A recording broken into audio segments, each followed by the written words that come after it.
Greetings, race fans, and welcome back. We're very, very privileged to be joined by Glyn Hall, team principal of Toyota Gazoo Racing South Africa and owner of Hallspeed. Glyn, thank you very much for taking time out to join us, and congratulations on a good rally so far. Yeah, thank you. Thanks everybody there that's listening. It's had its ups and downs, that's for sure. But we're doing well. The team are great. But the saddest news for certainly South Africa is that we've lost Henk and Brett, who've really put their mark on the world.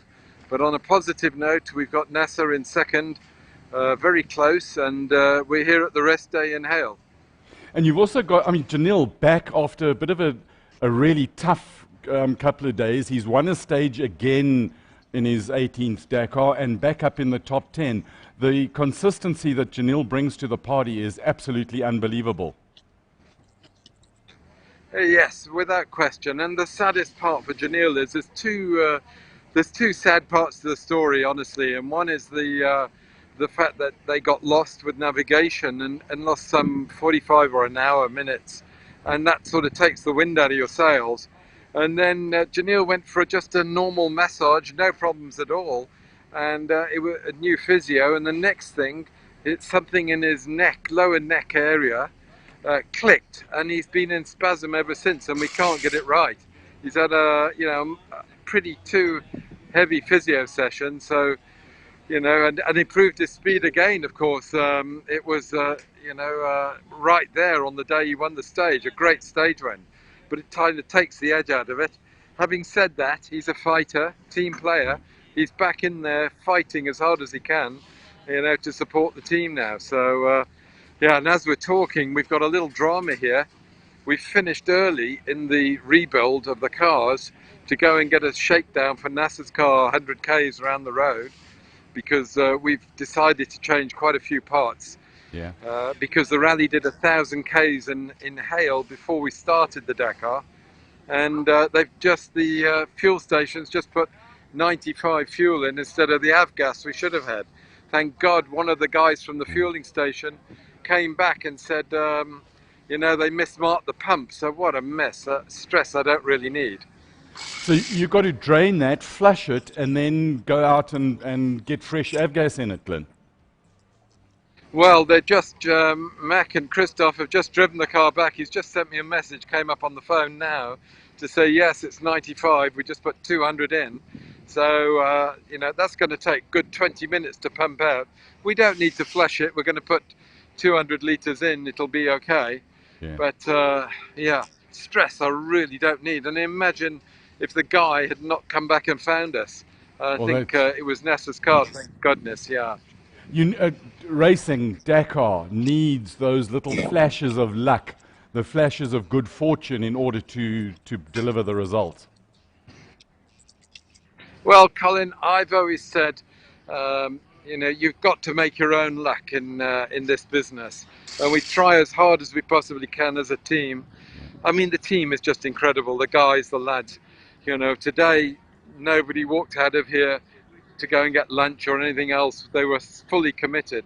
And I walked around at about 1 o'clock to go and collect some money from another team that they owed me for the air flight over here, which was a drama.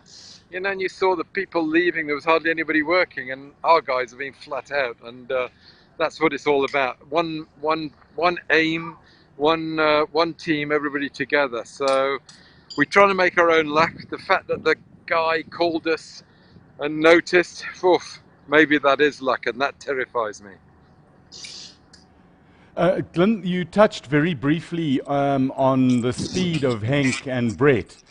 We spoke to them a little bit earlier today, and they certainly have lit up the whole Dakar world with the way they just came in and showed immense raw pace. Exactly, And it was a section, Colin, for the listeners out there, this is very, very important for everybody to know. This was over, 900 kilometers between the 2 days. He was able to hold his pace one time after another. So I'm going to turn around. Janil's been sleeping today.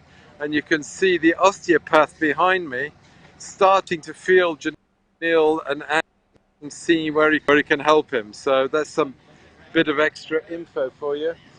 And I see him now, he's leaving, going to go to the physio tent. But we can't afford to manipulate him again. He's got 1,000 Ks to do. So And yeah, going back to Henk and Brett. Yeah. Sorry, go on.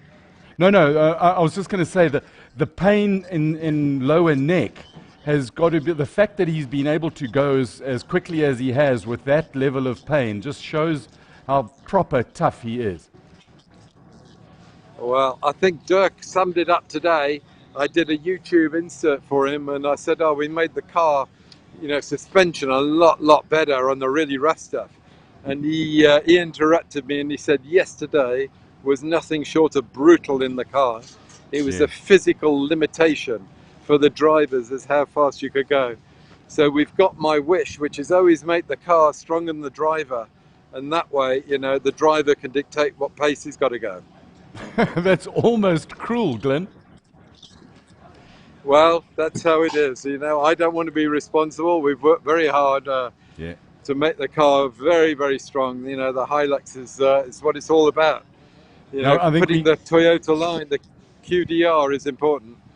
We saw that with the really bad crash earlier this week, and just how strong the car, those cars are, and how they handle really rough crashes.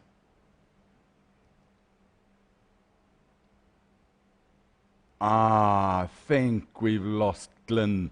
So, man, what a pity about that. I wanted to talk to him about some tires and how the tire situation is going. Andrew Horn, did you manage to collect anything? We haven't had too much interaction yet. We've got Greg Sharman in from the UK who wanted to send his best to Glyn, but that is about all we've had so far. I think people are enjoying their Saturday lunchtime. I tell you what, really privileged to get back in. I'll see the guys scrambling to get the connection back. I think that Glyn was trying to get a different view of a picture. So Janel's got the crick in his neck, and it's going to be a lucky catch with the fuel. Steffi, you've moved location, and how cool it is to have a chat with Glyn. Yeah, I was also looking forward to hearing about the tires because, as we know, in the last couple of stages there have been puncture issues, so that would have been really, really interesting. But hopefully we'll get him back and we can continue the conversation. There's a picture, Fritz, that I wanted to talk to Glyn about. If you can bring that picture of him having a chat in the Bivouac. I'll tell you who he's talking to in there. That's Sven Quant from X-Raid and Mini, and there's a big thing about, somebody captured, let me see if I can get the caption of that thing about, will somebody please give Sven a Xanax and Glyn a Miprodol? I won't tell you who that one comes from, but I thought that was a brilliant caption. Right, there's a whole lot of stuff. We're busy trying to set up our round table discussion with some Dakar legends that's coming in probably about 30 minutes, and we're also going to talk to Skylar in a very short while. But it appears that we've lost Glyn. So Glyn, thank you very, very much for your time, and we will talk again later. So join us very shortly as we talk to Skylar, him from America, him with a mirror jacket on. That is the South African influence. Join us shortly. Cheers.